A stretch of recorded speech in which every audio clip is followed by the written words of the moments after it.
Welcome to How People Move People, a podcast about the impact that our words, art, stories, and lives have on each other. Each series journey unfolds in a sequence of 6 episodes. This series, titled Midground, is hosted by dancer, curator, and scholar Dr. Tara Aisha Willis. Midground brings pairs of dance and performance artists together in kinship around their roots and work in the Black Midwest.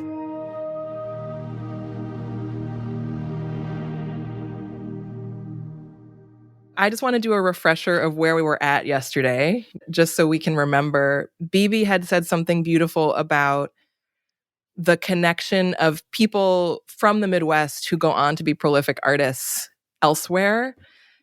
Maybe their relationship with their home is embodied in a way, in the writing, in the work that they do, rather than on the surface, right, or named. And then Jennifer said something beautiful about feeling less externally motivated and not so invested in what folks from the coast think or what New York thinks, and sort of artistically something about the Midwest and Detroit has made you sort of orient towards the region and the place and the people around you, which might be out of necessity, but also is kind of an effect of being here. And then Bebe said something beautiful about the work of artists is often to kind of step outside of the work and look at it and think it through and kind of understand it from an external place. So what do we do with that, in relation to this like grounding down that might be a side effect of the Midwest? And so I guess maybe with those thoughts in mind as statements, not questions, I'd love to hear, we had been talking about Toni Morrison and specifically like her artistic work and her way of writing narrative and character. But I know both of you have ways of thinking about story in past work and relationships with narrative, even in work that's very abstract otherwise. So I'm curious for you all to think alongside all of those notes and maybe talk about a previous project where you have dealt with story, even memory, right? As artists, how do you think of that kind of stepping outside or being inside of the story also in relationship to work you might have done in the past? The thing on my mind immediately is the most recent project I did called Fly Drown, which is all about story. It's constructed as fables, the project as a whole, and in memory. And I think so much of it is coming from personal memory, collective memory, and then shared as stories. And I think for me, so much of, I'm going back to the conversation yesterday and thinking about like how I situate myself in a work, and like I'm trying to be on the inside, and I'm trying to give the interior world a grammar and then like see how it can reverberate out. And I think prior to Fly Drown, I think I was kind of stepping outside and maybe commenting on something. But so much of what's happening now, I think from yesterday too, thinking about living and being in presence, it is very much happening from an interior place. And then I'm trying to give it gesture or give it sound or, I don't know, like let it be beyond my own body. That's where I'm at with that question right now. It's a wonderful question, and it gives me coming at it and almost as a question different than like, how should I think of story in my own work? It's like, well, how do I? It's asking myself. And I'm referring back in my mind to several maybe crossroads in my work, and including like even 30 years ago where I first stepped out of my work for most of the pieces that we were making. And it happened to be about memory. And not so much about memories, but like the process of memory, the storm of memory, the interruption, the fragments that bloom and then disappear and are populated and never resolve. And so thinking of that in a really an abstract way, and then fast forward another 10 years or go backwards another 20 years. And I have an incident where I'm in the studio with Talvin Wilkes, our dramaturg, and Angie and Daryl. And Angie's looking out the window, and we can't see what she's seeing, but we see the effect of what she's seeing. So we started calling that thing a story nest, that whatever her involvement in her own life perspective was what we were trying to capture. So not so much capturing the story itself, but its sense that for the people involved, they have a history and a future that we are in the middle of as we make whatever work we're making.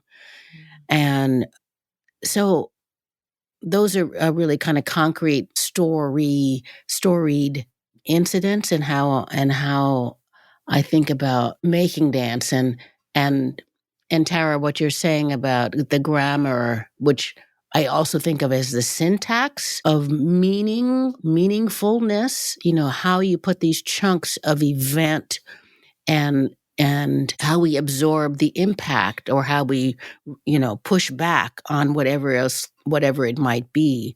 So I feel like I'm mining something about the individuals in the room, whether they're on stage or, say even on a performer basis, whether I'm involved or not, but knowing that they're carrying a reflection of whatever it is that's happening based on their own lives.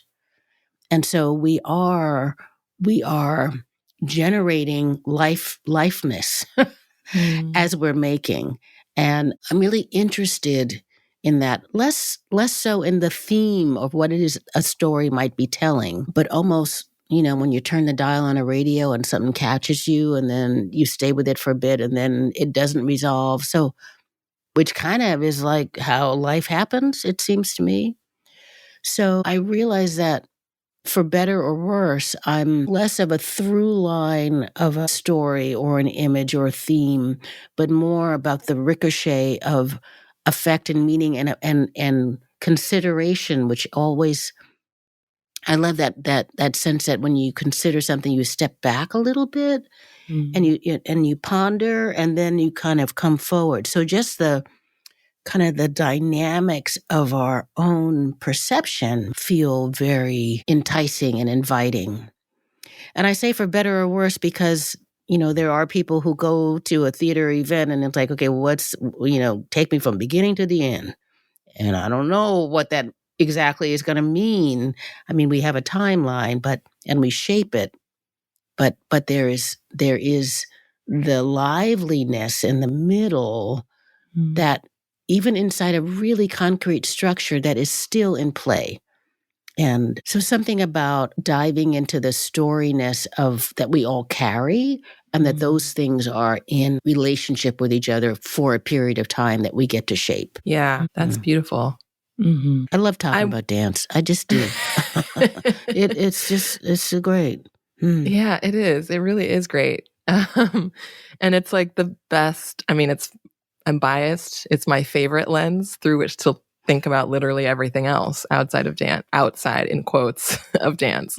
I wonder if the stepping outside that is actually getting deeper into it that you just described is also a way to think about the question of documenting and archiving your work alongside being in the making of the work, and being an active artist, which both of you are, while also thinking about how the work is saved or preserved or held in some other ways. I'm thinking about, so it's been a few years since I worked with an ensemble. So the literal kind of stepping outside that has to happen in a directorial role hasn't really been happening for me. But I'm reminded of that inside and outside happening simultaneously when working with an ensemble. And I mentioned before us only being able to rehearse on Sundays for a long time. And so that documentation in observing it and being with it and like trying to move it, even though you couldn't do that just with the video itself, but like trying to make new choices while being with it. I think it's my work for a long time when I wasn't able to be with the dancers. And then now I don't go back and watch my own moving self from rehearsals. Like I can't face it or something. I don't know. And so I'm left with like a collection of different kinds of residue, like the scores are what then I can come to of like what has happened or what has been documented, what has been moving in that space. And those feel like the things to pass on versus this is what we did, but it feels more productive to say this is how we did it. And I'm curious to know how you might answer the same questions. And so much too of what I've been collecting and hearing and witnessing, sure has been coming through as ancestral assignments, spiritual assignments, and the works have been vessels for that information to be coming through. And so with that, then I really feel a responsibility to share it out because I don't feel necessarily it was mine and now you should understand it as mine. But I'm curious of like, what does it mean to, and like a lot of elder knowledge, I think too, has been embedded in a lot of the works I've been making in the last 5 years or so, maybe 10 years. And so like, what does it mean to distribute this information that like someone told me, someone taught me? And so what is it to like, these are a lot of maps that are being made right now. So how can I give someone else the map and then you can orient yourself in it in ways that make sense for you, but you don't have to follow the path that I did in the making. Jennifer, just for some concreteness amidst that, you've had a specific project and actually some specific funding to think about this. Can you just name what that all is? Sure. So this more formal archiving project happened through Dance USA's Archiving and Preservation Fellowship, and which happened this summer, 2023. And the project itself, I have a collection of butcher papers that usually I talk about are housing all these citations and scores and when I go to different studios, as I mentioned before. And so this fellowship period, we used the time to sit with one collection of papers. And so this last collection had come from my time at Yaddo. And so the archivist fellow, Layla Franklin, cataloged the papers in terms of like themes that were happening along within the collection. And all those themes they like kind of look back into my last decade of making in Detroit. And so we found like, most of the papers include some kind of declaration. All of them talk about some kind of like spatial organization. All of them have some kind of thing about like a prayer or a movement score. So like all these become cataloged. And then from that, another map was made, which feels like that is the offering. That is a way to enter the archive through these prompts, more or less. Which I think another version, like the dances that were made within these thematic movements will be shared, but they feel secondary to the actual prompts and maps that folks can interact with. I'm loving the idea of the map. I'm loving the map and also, and that it's a thing that you could hold, that it's a piece of butcher paper that doesn't change unless you change it.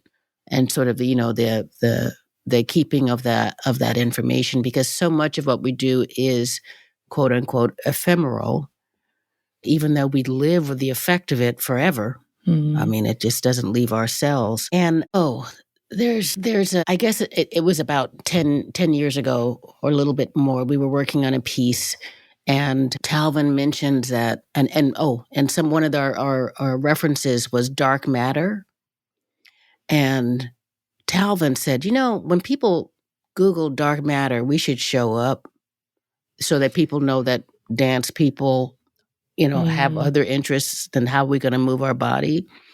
And that that sense of like, yeah, these are concrete ideas or thematics or areas of investigation that we have passed through, and they are lodged in the piece in some way, but audiences don't see them.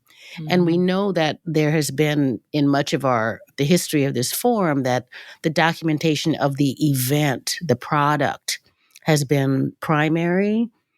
And anyway, so somehow back at that moment of like dark matter, trying to put emphasis on how do we archive our creative practice from piece to piece, but also the arc of development of ways of moving, ways of thinking about moving, who is in the room and how that affects us. So I'm really interested in this archival process. And the last several performance pieces that we've actually done have been infused with that. One piece, A History from 2012, was very much about Angie and Daryl as a duet, looking back at a piece that they had done and all the things about and how it kept on referring forward and forward and coming back and living again and then evolving. So something about the reality of our form that we are fleshy, thinking, remembering beings, and that is the archive. And rather than just thinking of, oh yes, it's all just an embodied experience, I really am enjoying the effort of tracking, of writing, of cataloging. And I feel really fortunate that through a really lucky event series that many of our written archives are kept at Ohio State University libraries.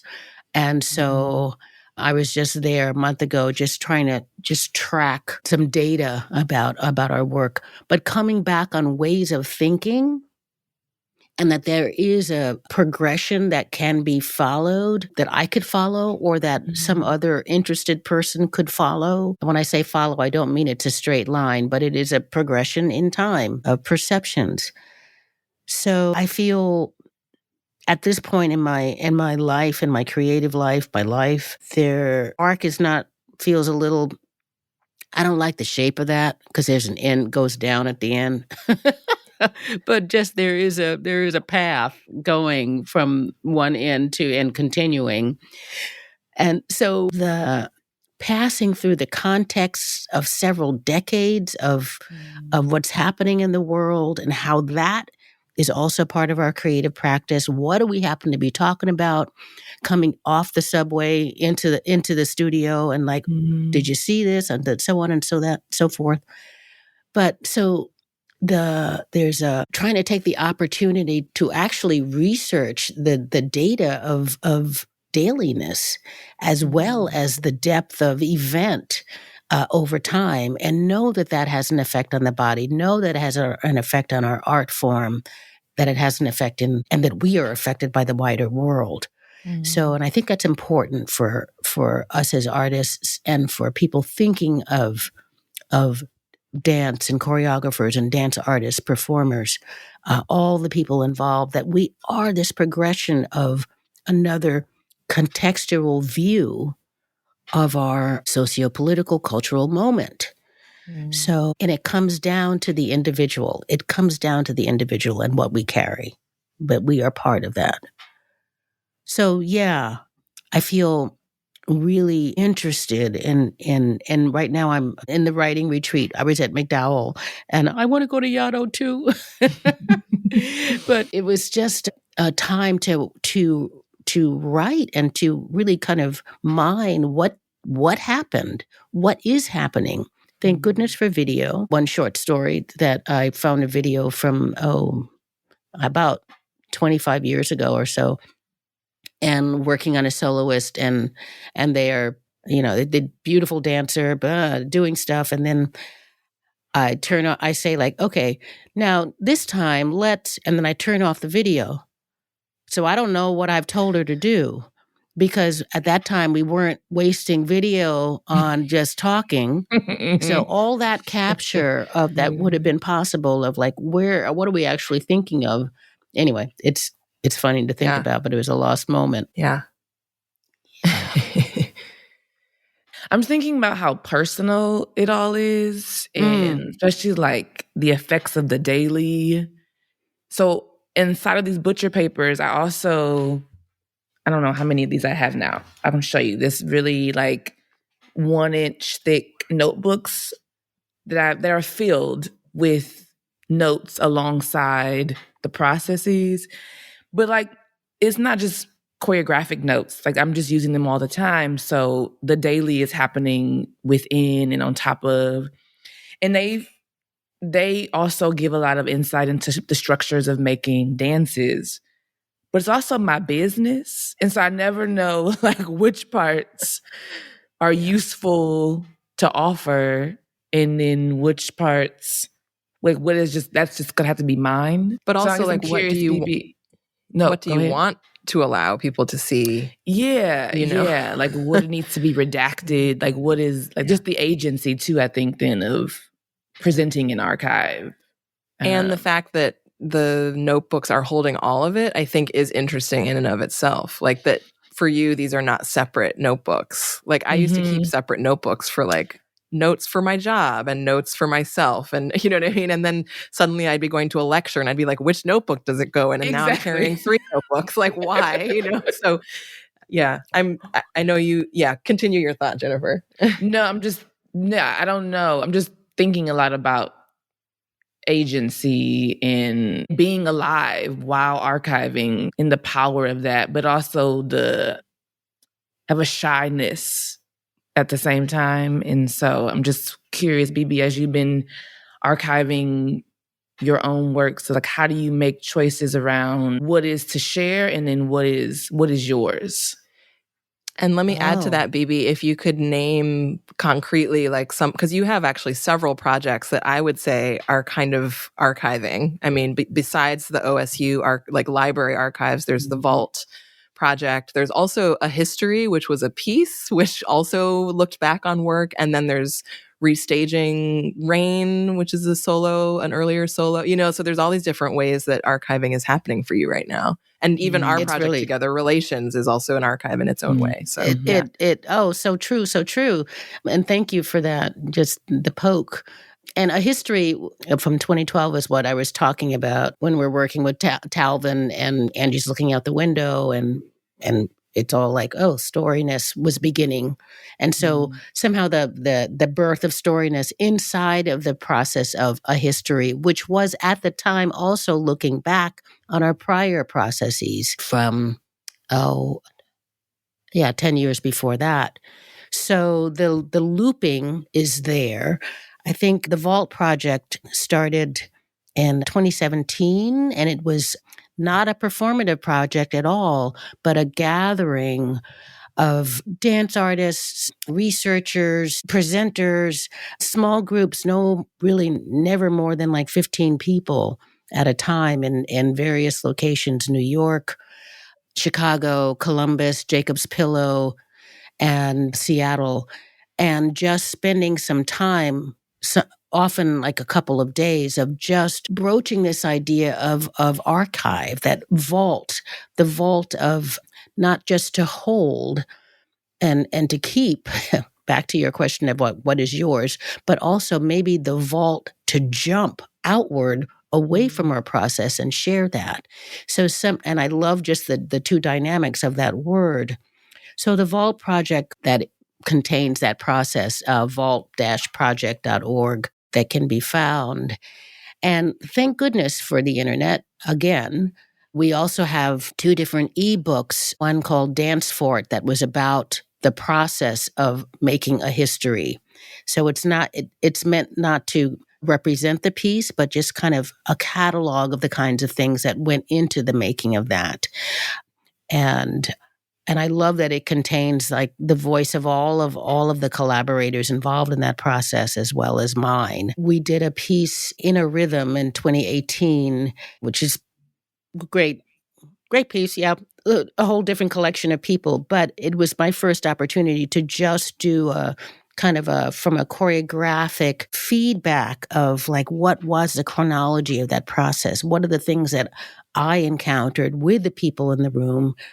But I often was the only kind of consistent person with different groups.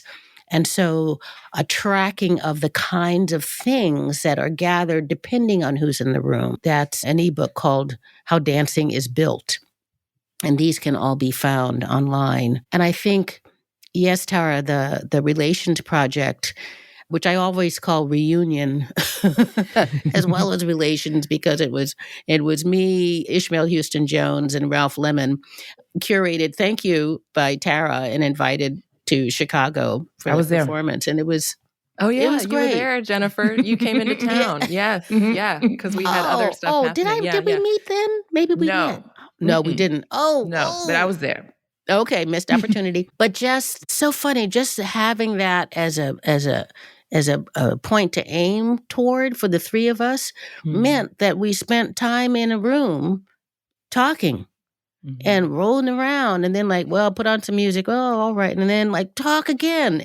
And just the shift of what a process building could feel like. And that, we've known each other since the 1980s, at least. And so early 80s. And so just that chance to check in on these three different timelines that were intertwined for so long.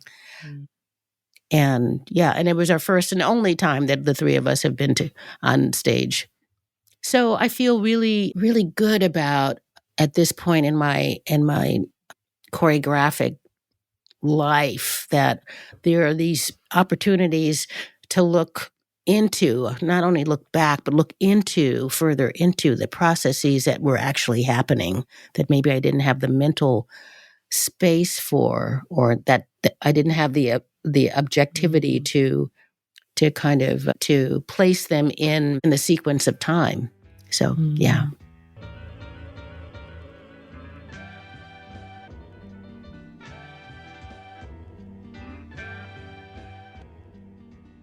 Whose work do you feel that you've been loved by? And who are you loving when you make work? Oh. Exactly. And work could be artistic work, but it could also be, I don't know, your mom, it could be like anyone's life work, I think is open here. And this is our last question. Crying on this. I'm a crier, so if it happens, we all know that's the thing. Bebe, do you want to go first? No. Okay. You go first. Okay. I love this question, and so I am in a room right now surrounded by many pictures of many ancestors, and I feel that I have received from them in a really particular way, especially, and not only in Detroit, when I talk a lot about like not really having the infrastructure to support the works I was trying to make, but long before then, and being in really particular, really modern, postmodern dance worlds where I am like committed to making Black work, but I am learning all things Judson right in my body. And so I'm just like, I don't know what's happening in my body, but I will make sense of this.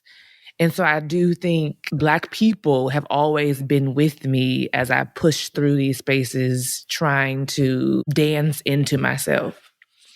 And so in return, I think I'm always loving Black people as I'm making. I'm always trying to be in that love practice with the things I have learned from Black people always. And I think about that really personally with my family. I think about, I told someone this recently, but when I first started being able to kind of understand what else was in my body besides the trainings I had been receiving as a dancer, seeing my grandmother's hands in our feet, and I'm like, they are identical.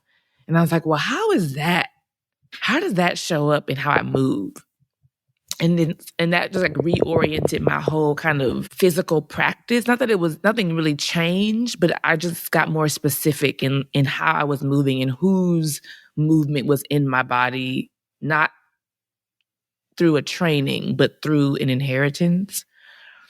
And so I think I'm always moving with that, and I'm always wanting to be explicit in that when I'm making. And then also, I have to shout out Bebe Miller. I think about this all the time when I was making dances. I might start crying again.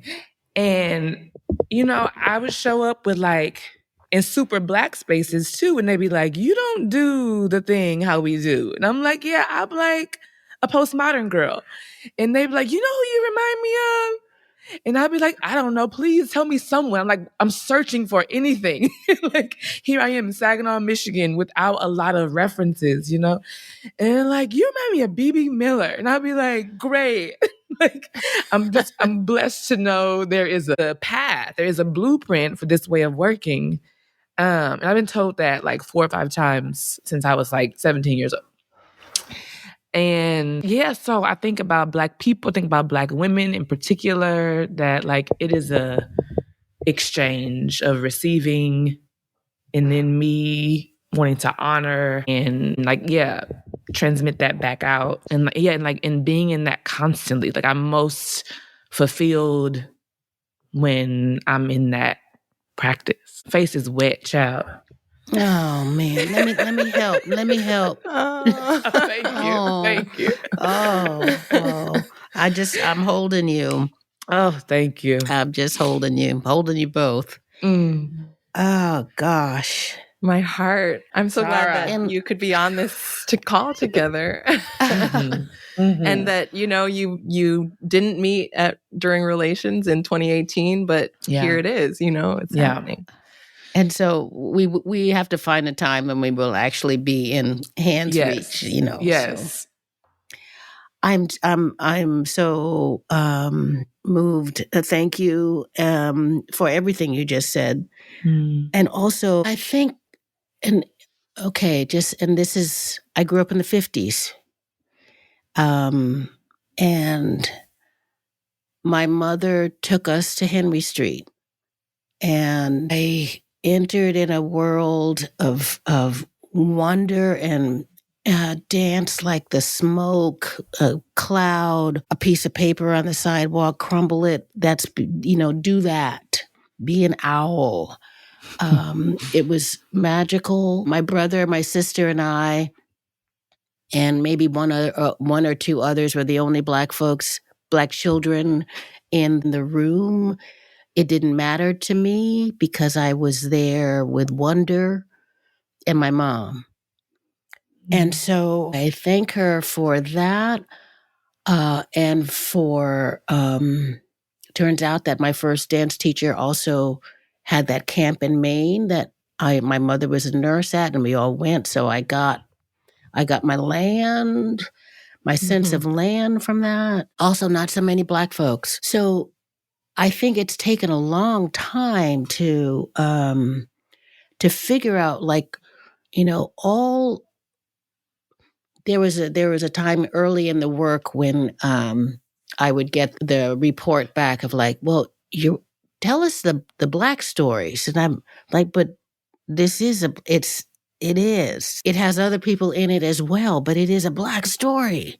So just kind of coming through the time of what we felt, how our stories were received, not even told, not even so much about, the allowance of telling, but just the arrangements of presenters and reviewers and communities and difficult contextual political times as we're forging our making. But there's also, though, what is that? The question of like, if you move this way, why is my back that way? And why is your back in another way? Let's try that on. So the curiosity of what was both how I grew up, but also what else was around me that was unfamiliar was a drive. And I remember my mother would say, like, you're here to follow your interest. And I so didn't realize how deep a statement that was about, I'm the only one who can see how I see. We are the only ones who see how we see. So that story is worth telling. And I think over time, and it's all context of everything else that is happening, the context of how maybe our cultures have learned to hear or not, but how we persist or not. I go back to, in my mind, to my Red Hook Project's body, age 12 or age 7, of just, what you held as secret, what you didn't share out in school, and that has a kinetic spirit to it.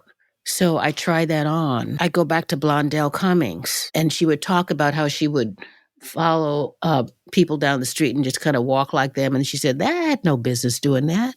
That could be dangerous. But she tried it on. and so just some permission to be curious, I think, was what I inherited, and I'm grateful for. And hopefully I have the, not the physical strength, but just the kind of like embodied strength to pursue that, regardless of how it's manifest in work. As for who, I think that's a lot of who I am dancing for and with. But in terms of who else might be receiving this, I don't know. Thank you, Jennifer, that you heard. Mm-hmm. But in a way, our job is to deliver it as clearly as we can from our moment in time. And,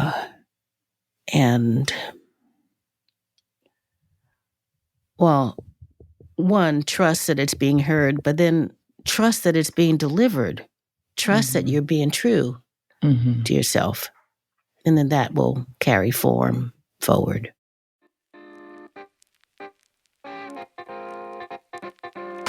How People Move People is brought to you by the National Center of Choreography at the University of Akron, or NCC Akron. This podcast is produced by Jennifer Edwards. James Sleeman is our editor. Theme music by Ellis Rovin. Sound design by Damon Locks. Transcription by Arushi Singh. Cover art by Micah Krause. I'm DeMarcus Akeem Suggs, Director of Development at Mid-America Arts Alliance, founder and framework culturist at Kubuntu LLC, and an NCC Akron board member. Special thanks to the John S. and James L. Knight Foundation for their continued support of NCC Akron programming like this. To learn more about NCC Akron, please visit us online at nccakron.org and follow us on Instagram or Facebook at NCC Akron. We hope you enjoyed this episode and encourage you to subscribe on your favorite podcast streaming platform by searching for How People Move People.